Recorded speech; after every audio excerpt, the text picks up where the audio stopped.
പിന്നെ ചൗ കൊണ്ട് കറി ഉണ്ടാക്കാൻ പോവാം. ചൗ എന്ന് പറഞ്ഞാൽ അറിയില്ലേ ഇത് ഈ സംഭവമേ? നമ്മൾ പച്ചക്കറി കടയിലൊക്കെ ഉണ്ടാവാറുണ്ടല്ലോ. ഇത് ശരിക്കും പറഞ്ഞാൽ കേരളത്തിൽ നമ്മുടെ മലയാളീസ് അധികം ഉപയോഗിക്കില്ല എന്ന് എനിക്ക് തോന്നുന്നത് കേട്ടോ.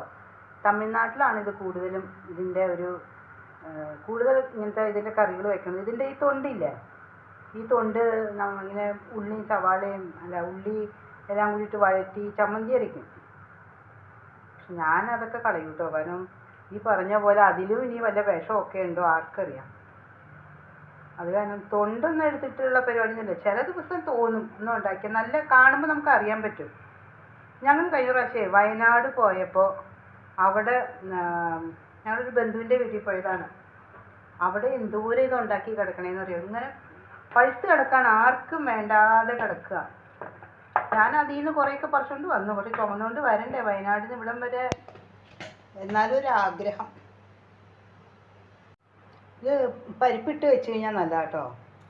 അരയ്ക്കണത് ഞാൻ തേങ്ങ, പിന്നെ ജീരകം, പച്ചമുളക്, വേണമെങ്കിൽ ചെറിയ ഉള്ളിയൊക്കെ ഇട്ട് വെച്ച് അരയ്ക്കാം.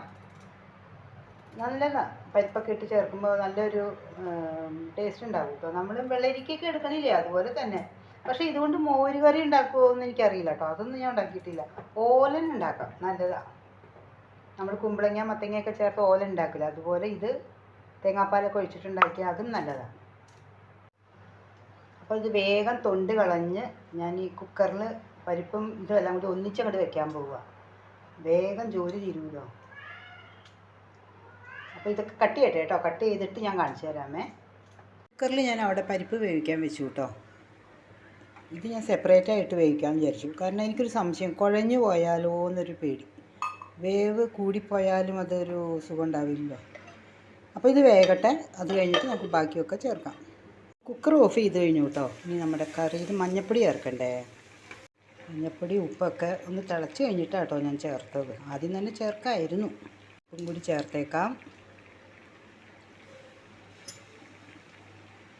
പിന്നെ മുളക് പൊടി, പച്ചമുളക് ഞാൻ കുറച്ച് ആ തേങ്ങയിൽ കുറച്ച് അരച്ചിട്ടുണ്ട് കേട്ടോ. എന്നാലും കുറച്ച് മുളക് പൊടിയും കൂടി ചേർക്കാം, ഒരു കളർഫുള്ളായിട്ട് വരില്ലേ. ഞാൻ ആദ്യം കുക്കറിൽ വേവിക്കാമെന്ന് വിചാരിച്ചിട്ട് കഷ്ണം കുറച്ച് വലുതാക്കി മുറിച്ചു.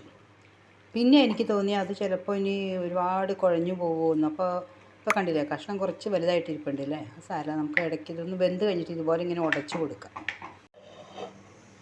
അപ്പോൾ ഞാൻ അരച്ച് വെച്ചിരുന്നു കേട്ടോ നേരത്തെ തന്നെ.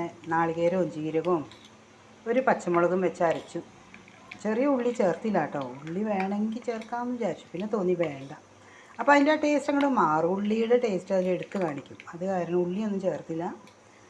അപ്പോൾ ഇനി കഷ്ണം വേകട്ടെ, എന്നിട്ട് ഇതും കൂടി ചേർക്കാം.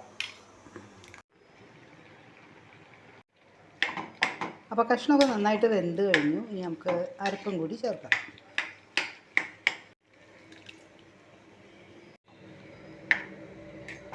അപ്പോൾ ഇതൊന്ന് തിളയ്ക്കട്ടെ. ഒന്ന് ആ തേങ്ങയുടെ ഒക്കെ പച്ചമണം ഒന്ന് പോകണ്ടേ. എന്നിട്ട് പരിപ്പും കൂടി ചേർക്കാം. അപ്പോൾ പരിപ്പും കൂടി ചേർത്തു. എല്ലാം കൂടി ഒന്ന് തിളച്ചിട്ട് ഗ്യാസ് ഓഫ് ചെയ്യാം. പിന്നെ കടുക് താളിച്ച് ചേർക്കാം. അങ്ങനെ അടിപൊളി ചൗ കൂട്ടുകറി റെഡി ആയി കഴിഞ്ഞു. അപ്പോൾ ഗ്യാസ് ഓഫ് ചെയ്ത് കഴിഞ്ഞു കേട്ടോ. ഇനിയിപ്പോൾ കടുകും ഉഴുന്ന പരിപ്പും കൂടി വറുത്ത് കഴിഞ്ഞു. കറി റെഡി. ഇവൻ്റെ കറിവേപ്പിലയും കൂടി ചേർക്കണ്ടേ. അങ്ങനെ കറി റെഡിയായി കഴിഞ്ഞു. ഇനി ഒരു 5 മിനിറ്റ് കഴിഞ്ഞിട്ട് ഒരു 5 മിനിറ്റ് നേരം അടച്ച് വെച്ച് പിന്നെ ചോറുണ്ണാം അല്ലേ.